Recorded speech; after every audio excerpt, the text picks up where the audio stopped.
First, she discovered that her husband was not who she thought he was, and was secretly an evil alien who compelled her to kill someone a decade ago.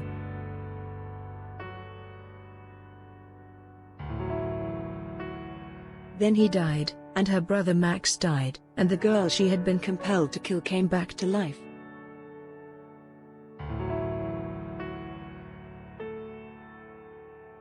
Then she discovered she was pregnant thanks to her evil dead husband, and as an alien trying hard to keep her true identity a secret, that left her with very few options.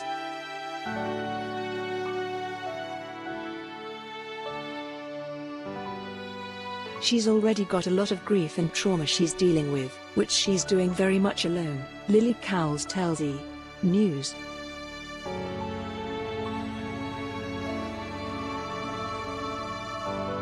But also she's really isolated. I don't think she has anyone she can turn to.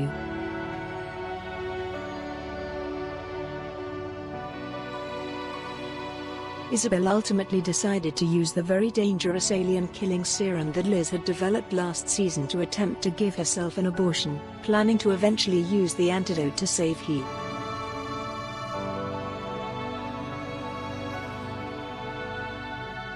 In last week's episode, she nearly died in the attempt, and had to be saved by Liz after she had already passed out, and only because of some tenuous connection to Max in his alien pod.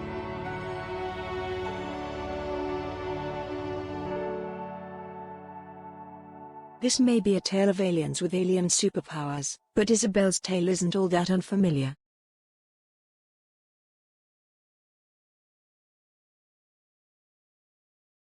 I think Isobel really serves a sort of allegorical function here for the story of people who face unwanted pregnancies and don't have access to medical assistance, whether it's because they don't have.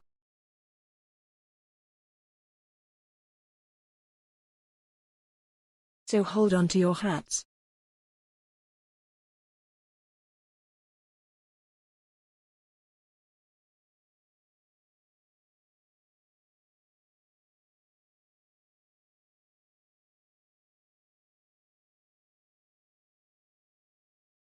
So I think Isobel, like so many women across the globe, finds herself in a situation where she has an unwanted pregnancy.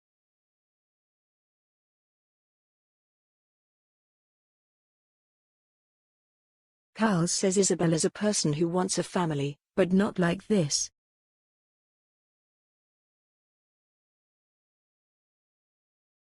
The fact that this pregnancy came out of a relationship that turned out to be really abusive mentally and physically, that he had taken over her body and used her to commit murders, that he'd been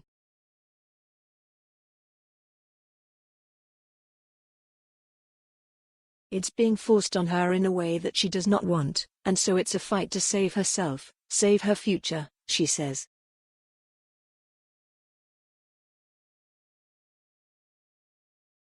I think she just has this sudden revelation that maybe this is her only option, to try to handle it herself, and unfortunately this is a reality that many women actually face when they are denied AC.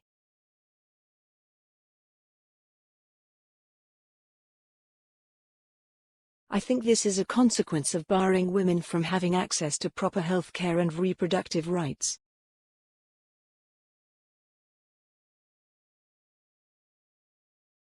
Isobel is determined, Cowles says, to not have a child that will be the legacy of trauma and abuse.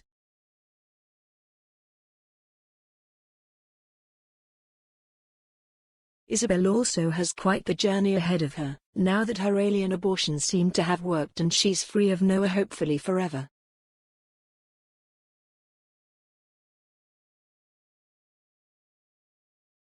Gets a chance to define herself by something other than just the men around her, as she always has before.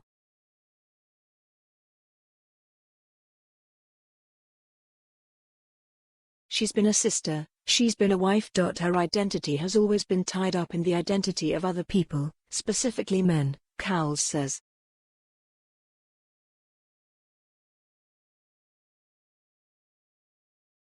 Now, it's the worst thing that could happen to her to lose both of those people at the same time and in such horrible ways, but in a way, it is also an enormous opportunity for Isobel to redefine he.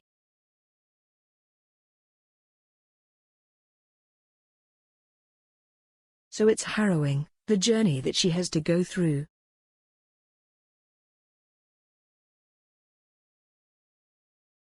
And yet I think ultimately, it's very hopeful because it offers her suddenly a chance to empower herself and to redefine her life from an authentic place that's coming out of her own desires and, you.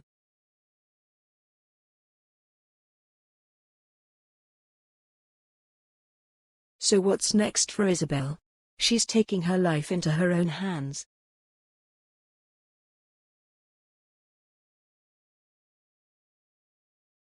At this moment, the number one priority is figuring out how she can arm herself against ever being victimized again, Cowles says.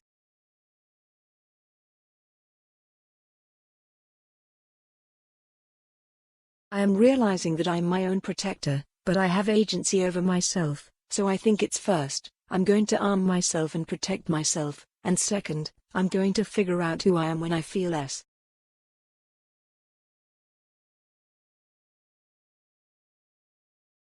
It's perfect. It's really a wonderful storyline, she continues.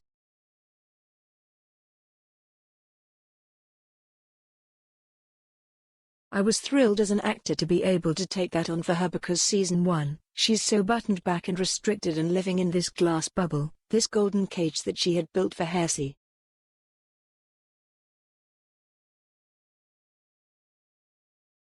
But it was a cage and, in episode 2, she talks about setting herself free, and it's like the emancipation of Isabel Evans.